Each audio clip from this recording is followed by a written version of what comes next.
Hello, my name is Grayson Lee, and I am a fellow at the McLuhan Centre here in Toronto, Canada.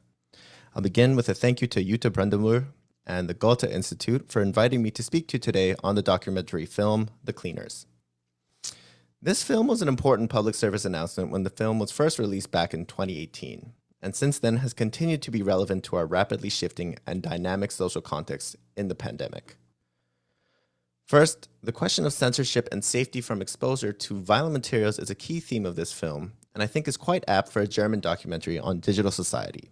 The tension between the values of free speech versus communal safety is a particularly relevant problem in our current pandemic context, as seen in social resistance to the vaccine, masks, and lockdowns. We have also seen a significant rise in the activity of extreme far-right movements, and the questions of censorship and how much control social media platforms should exercise over such entities rages on.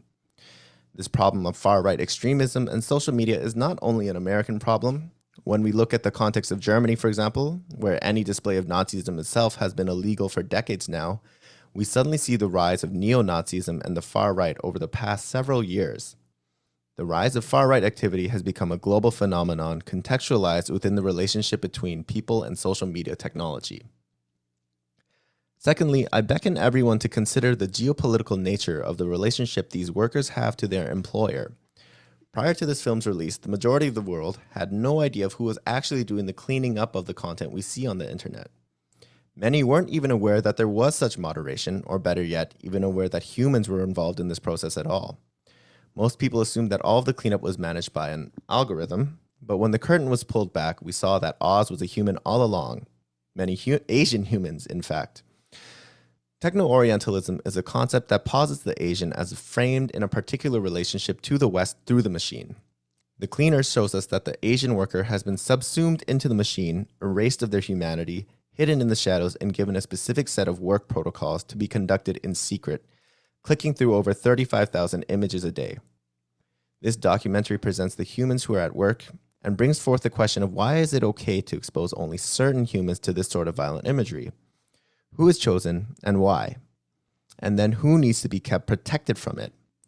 If the Asian workers are relegated to being the machine, then the users are, of course, the humans. This brings me to my final contextualizing point for this film, very plainly put forth by the documentary, which is that over 2 billion users exist on Facebook. That number is currently approaching 3 billion. The amount of power that Facebook has over people and data is truly astronomical, and we need to really begin with the question of why it is that Facebook is doing any of this. Why does Facebook want the entire world to be on its platform, uploading photos, sharing comments, thoughts, opinions, videos, birthday blessings, or anything else? The truth is that data itself has become a powerful commodity and resource. The tech companies of the world are hoarding more and more data in unfathomable amounts, and we have no real idea how any of it is or can be used. The fundamental nature of all of this social media data is actually just humans translated into computational quantities, and its value and power is becoming a crucial question that we must reckon with in the current age of ubiquitous tech. Thank you once again to the Goethe-Institut, and I hope everyone enjoys the film.